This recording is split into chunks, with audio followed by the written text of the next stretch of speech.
What's going on, everyone? Welcome back to the Snowcast Sports Talk Podcast, episode 38. Kind of like episode 36, guys, I want to take a minute, just me here, to review the Week 3 Cowboys game on Monday Night Football, and then kind of do a quick preview to the Bears game coming up here this Sunday. It was a tough game. I want to start with this. Kudos to the Cowboys. We need to give them credit. They executed very, very well. Their defense did more than we expected, and their offense did more than we expected, and that's what got them the win here. So I just want to start off by saying kudos to them. If any of their fans are watching, good job. You guys deserved the win. I think you guys played the better game. I think ref calls and all that, I don't like talking about it because I think that's just part of football, but calls went both ways. We got a couple horrible calls against us, but you guys got a couple horrible calls against you too, and I can be as unbiased as possible on that. So kudos to you. I want to start with that. Good job. You deserve the win. You guys still have a hell of a roster, and it sucks to say. I thought we were going to win this game, and we'll talk about why we didn't, but I just wanted to start by saying kudos to you guys. Kind of like episode 36, I'm just going to move through this. So let's start with the offense. I said in episode 36, this was the game for Daniel Jones to break out. And it was. And I truly believe if the team around him had played anywhere similar to weeks 1 or 2, we would have won this game. But when Daniel Jones finally decided to come out and play well, everyone around him, besides Saquon Barkley and Andrew Thomas, crumbled. Absolutely crumbled. So let's start with the wide receivers. I want to start with the wide receivers because I expect more from them. I expect more from the wide receivers. The Giants have one of, if not the most expensive wide receiver rooms. And we've talked about it in previous podcasts. I do want to say this. We will feel the repercussions of Dave Gettleman for the next 3 years. There will be things that happen to this team, and you will look back and say, it's not Joe Shane's fault. That's not an individual player's fault. That is a Dave Gettleman reverberation that is just coming into the next season. And the wide receiver room and how much it costs is absolutely a Dave Gettleman reverberation. And really, it's just Kenny Golladay when it comes to the Dave Gettleman problems. There's 3 wide receivers I want to talk about because I named 3 in 36, and goddammit, all 3 of them did something wrong. So let's start with Kenny Golladay. I am fine with you running your mouth to the media and talking big shit. I am fine with it. But when the ball gets thrown at your heart and you catch it and then drop it, don't talk to the media. Don't talk to the media this week. You need to go out and earn it. We got to see why Sills has been starting over Kenny Golladay. We get to see why Richie James is starting over Kenny Golladay. And we got to see why Sterling Shepard was starting over Kenny Golladay. Because Kenny can't catch. And there's a problem going on there. It was a huge, huge play in the game, and he dropped it. So talk all the crap you want, Kenny. I'm fine with it. But go out there and perform, okay? Back it up. Sterling Shepard. I thought we were going to get out of this game with no injuries. We were at the end of the game, and I'm like, we lost, but no injuries. And on legitimately the last offensive play the Giants had, Sterling Shepard was jogging in a straight line and blew out his ACL. Blame the turf, blame whatever you want. It happened. But Sterling Shepard had a couple calls against him. A couple of them, like the pass interference one, I cut him some slack. I really think that was a bad flag. But again, the Cowboys had some bad flags against them. So it's okay. But Sterling Shepard dropped a pass too, a big pass that we needed him to catch. And then David Sills. You know, Sills, we have the Sills army in the Giants community, and I will tell you, I've never been part of it. I have never seen Sills do anything that makes me feel like he deserves a spot over a Slayton or a Shepard.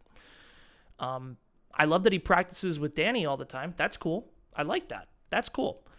But on the final drive, when you have 1 minute and 50 seconds and you can go and tie the game, and you're running a timing route, and you fall on your face, no one touched you, and you fall on your face, I just want to say the wide receivers let Daniel Jones down in this game. They absolutely let Daniel Jones down. Now let's talk about Evan Neal. Evan Neal is not going to be a top 5 lineman in his first year. And anyone who believes that is delusional and should go watch the Chiefs, the Bills, the Rams, the Packers, some team that's going to win a ton of games and is established, because obviously you don't understand how rebuilding a team works. If I remember correctly, 3 years ago, Andrew Thomas was the biggest bust in Giants history. And look at him now. He is the top graded offensive lineman in the NFL. Give Evan Neal some time. But he did have his welcome to the NFL game. I think he gave up 3 sacks. DeMarcus Lawrence, I think is his name, just absolutely enjoyed the rookie nuance that Evan Neal brought to that game. And Daniel Jones paid the price. So the offensive line, though, definitely struggled. I called the Glowinski. I think I said in 36, Micah Parsons would knock him on his butt, and Daniel Jones had to throw the ball quick. And what happened? Threw him on his butt. Daniel Jones did throw the ball quick. I don't remember if it was a completion or incompletion, but I knew that was going to happen. I think as Giants fans, we did get a nice wake-up call that the offensive line is not where we thought it was, and there's still room for growth, but that's okay. Where with the wide receivers, I don't give them as much slack. You got to catch the ball, man. Daniel Jones is playing his heart out right now. He throws you dimes, and you're dropping them. That is on you. But with the offensive line, that is a new offensive line that is learning each other, and also some of them learning the game. Azudu was in for some of those plays, and those are 2 rookies now on your offensive line against a Cowboys defensive line that is very good. So the offensive line, I give a little bit more of a break to. You know, again, the thing I say was we knew this was coming, and maybe we just couldn't out-coach it, you know.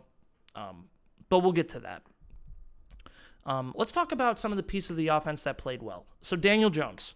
Daniel Jones had one quarter where he had the crap kicked out of him, and then he quickly learned if he ran on his feet, he would be able to move the ball. And he started doing that. And I made this comment. I said, the pass will create the run. No, the run created the run. Daniel Jones running the ball helped Saquon helped Saquon find space and took some of the pressure off of him. And as Daniel Jones improved in his run game and started getting the ball spread out a little bit more in passing, Saquon started playing well. I believe he had 1 touchdown and 126 yards. It was a good game by Saquon. He got us the lead when we were tied 6-6 in the third quarter. Kudos to Saquon. I just love that he's back. He is an absolute stud, and he played well. Andrew Thomas. Andrew Thomas is the best offensive lineman in the NFL right now. With Trent Williams hurt, I believe Andrew Thomas is the best offensive lineman in the NFL. And I read today on Twitter somewhere that we should trade him, and no. Andrew Thomas is one of the centerpieces of this offense and will be here for a long time, and we need to sign him at the end of this year. Because, while it may be a big contract now, in 3 or 4 years from now, it'll look like a good deal because left tackles are only going to get more expensive as these edge rushers become more and more premier and have more impact on the game. So, Daniel Jones, you played your heart out. I feel bad that your wide receivers and your offensive line didn't perform up to the bare minimum for you to play well. People will make excuses for Daniel Jones, or they will attack Daniel Jones and say he didn't play well in this game. I implore all of them to go and look at Patrick Mahomes in the Super Bowl 2 years ago. Very similar to what Daniel Jones felt, and I want you to tell me how Patrick Mahomes did in that game. When you are under that much pressure, over half of your snaps you're under pressure, it is very hard to perform as a quarterback, no matter who you are. So Daniel Jones, Saquon, and AT, you guys played awesome. Glad to see that. And, you know, for a lot of our guys, it's a young roster, and we're learning, and that is what it is. Defense. We knew their plan, and we just couldn't stop it. Their plan was run the ball with Tony Pollard and Ezekiel Elliott. That's exactly what they did. I think they averaged 7 yards per run. We really miss Leonard Williams, and for all the people that think he was a bad trade and a bad signing, this is what normal Giants football would look like without Leonard Williams. Leonard Williams is a stud, and he's an important piece to our defense. They just ran the ball on us. That's all they did. They just ran the ball, and then Cooper Rush made a couple great throws. I think he started off the game with that play-action pass to CeeDee Lamb, and that kind of threw the Giants on their back foot. And then, you know, CD had a beautiful touchdown catch, and they moved the ball well on offense. Let's not overreact to Azeez and Kayvon. Azeez and Kayvon are both coming off injury. Kayvon is his first time in the NFL ever. First time playing in an NFL regular season game ever. Let's give them a little bit of slack. The Cowboys have always had good offensive line. I know that there was a couple offensive linemen injured, and their tight end was also missing, who's a key part of their blocking game, which is frustrating, but these guys are young, coming off injury, and they will get better. So let's not overreact to this. Final thing is, we talked about this. Let's not overreact to this game. This is what the Giants are. The Giants are a team that is young, not just young on the player's side, but also young in the sense of coaching experience. We have a first-time offensive coordinator. We have a first-time head coach. It's starting to show. It is what it is. We are 2-1 going into week 4. I want to give a kudos to the Cowboys coaching staff. The one thing I thought the Giants really had the edge on here was our coaching. But the Cowboys coaching staff, I don't know their defensive coordinator. I know their offensive coordinator's face. I don't remember his name right now. They deserve credit. They went on it for fourth down, and that was a good call. They had great offensive schemes. They kept their guys open. They made it easy for Cooper Rush to pick apart our defense. And the defensive side of the ball, they just smashed right through and made Daniel Jones' life miserable. So I just want to say kudos to the Cowboys, kudos to their coaching staff. They outcoached the Giants coaching staff, which was our one edge. And the Cowboys' ugly coaching staff didn't rear their head.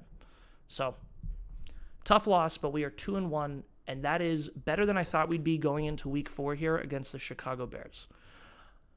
I wish I had done a little bit more research on the Bears before going into this game, but it is now a 1 p.m.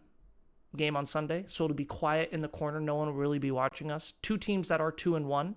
Two teams that are 2-1 because they have capitalized on bad teams they're playing. I'm going to say it. I think we can beat the Bears. Where the Cowboys have a good offensive line and a quarterback that knows their system. Justin Fields is learning a new system and has been struggling on his completion percentage. And I think this is the game where we can see Azeez and Kayvon play well.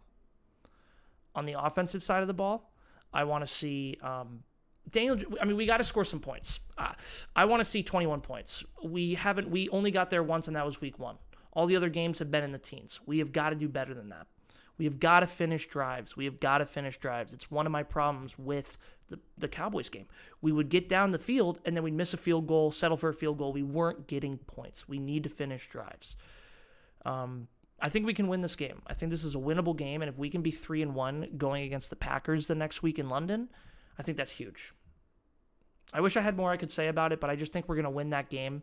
I'll do a podcast to review it. I think the way we're going to go moving forward, guys, is we'll do the Pick'ems, the podcast with Ben, John, and Matthew, picking different games, and then I'll do these going over the Giants game. Just a quick overview. I thought Daniel played a great game. I thought Saquon played a great game. I thought Andrew Thomas played a great game.